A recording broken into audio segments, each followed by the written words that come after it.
India match जीत गई है, लेकिन कुछ बहुत इंपॉर्टेंट बातें हैं जो अगली 3-4 मिनट में सुनने लायक हैं।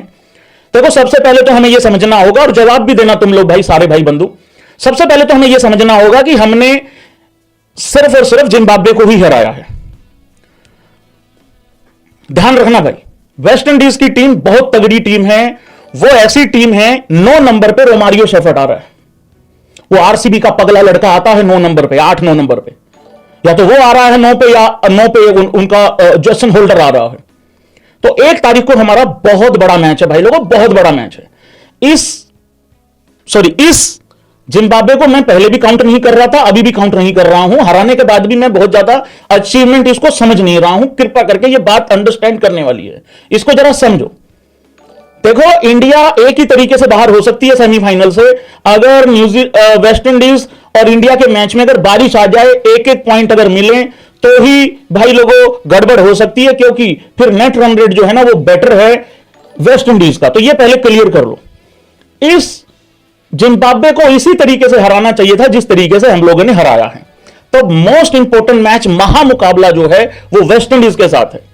क्या लगता है, इंडिया हरा देगी वेस्ट इंडीज को? देखो, वेस्ट इंडीज हो सकता है 200 रन कर दे, हो सकता है 220 कर दे, लेकिन वो करवा भी देगी, वो चेज भी करवा देगी। लेकिन हम लोग चेज में कितने अच्छे हैं ये तुम लोगों को भी पता है। 160 से ऊपर का रन चेज हमने 2-4 बार किया है, और उसमें विराट कोहली को नॉट आउट रह के आना पड़ा है, तब जाके हुआ है। तो ये बहुत बड़ा, मैं अभी भी इस मैच पे बात नहीं कर रहा हूं जिम्बाब्वे और इंडिया का जो अभी खत्म हुआ है। मैं शुरुआत इस वजह से कर रहा हूं क्योंकि 1 मार्च को बहुत बड़ा मैच है भाई लोगों, बहुत बड़ा मैच है। वेस्ट इंडीज की बॉलिंग अच्छी नहीं है, उनकी ताकत सिर्फ यह है कि बल्लेबाजी उनके पास ऐसी है, अगर उनके 3-4 भूत चिपक गए भाई वो जिंदगी बर्बाद कर देंगे, कहां तक चेज कर लेंगे फिर। और हमारी बॉलिंग में कुछ कमियां हैं, वो इस मैच में भी आई है निकल के। तो ये चीज समझने वाली है, कृपा करके सबसे पहले सतर्क हो जाना। दूसरी भाई लोगों, इस मैच से सबसे बड़ी हम लोगों को लर्निंग मिली है। हंसेगा नहीं कोई, सिर्फ एग्री और डिसएग्री करेगा। घोप घोप घोप घोप घोप घोप 72 रनों से हुआ है यहां पे जिम्बाब्वे का। जिम्बाब्वे की सबसे बड़ी अचीवमेंट यही है कि उन्होंने ऑस्ट्रेलिया को हराया, और उसके बाद उनकी यही अचीवमेंट है कि उन्होंने वो कह रहे हैं कि हमारे साथ खेलो और T20 वर्ल्ड कप की हिस्ट्री का सबसे बड़ा स्कोर बना के चले जाओ। तो ये जिम्बाब्वे की बेसिकली सबसे बड़ी अचीवमेंट है। लेकिन मैं ये कह रहा था तुम लोगों को, एक और अचीवमेंट है, चलो जिम्बाब्वे की अचीवमेंट पे ही बात कर रहे हैं और कर देते हैं। देखो भाई, अब साउथ अफ्रीका भी कह रही है कि हम भी रगड़ेंगे इनको, हम भी कूटेंगे इनको। भाई देखो, पहले वेस्ट इंडीज ने किया 254 रन, सेकंड हाईएस्ट टोटल इन T20 हिस्ट्री का। उसके बाद भाई लोगों किया इंडिया ने 256, 260 अभी भी वो 2007 का है आई थिंक, और श्रीलंका और किसका है, केनिया का है या पता नहीं किसी ऐसी टीम का ही है। तो ये वाला हिसाब किताब अब उन्होंने ये जिम्मा ले रखा है जिम्बाब्वे ने कि जितने भी माइनस में खुदे पड़े हैं सारे प्लस में आ जाओ। तो वो वाला हिसाब किताब है, या कोई आउट ऑफ फॉर्म है तो वो फॉर्म में आ जाए। तो ये जिम्बाब्वे बेसिकली पुण्य का काम कर रही है, इसको अप्रिशिएट करना चाहिए।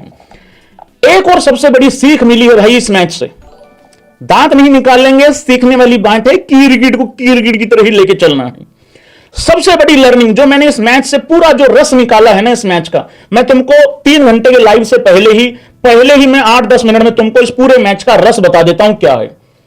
सूर्य कुमार यादव मेरा T20 का राज, मेरा सरताज, मेरा इस T20I फॉर्मेट में बादशाहत को वापस पा लेने वाले प्लेयर को, और भाई लोगों मेरे एंकर को तिलक वर्मा को, दोनों को इकट्ठे बल्लेबाजी मत कराओ।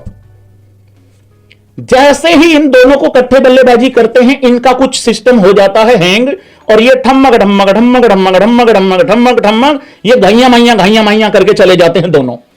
आज बेसिकली हुआ क्या है, आज 2-3 चेंजेस हुए हैं। तिलक तब बल्लेबाजी करने आया जब मतलब सूर्या ने पट लिया ऑलमोस्ट, ठीक है। तिलक भी बेस्ट करके गया भाई लोगों, सूर्या भी बेस्ट करके गया। आज इनका बेस्ट स्ट्राइक रेट आया है निकल के।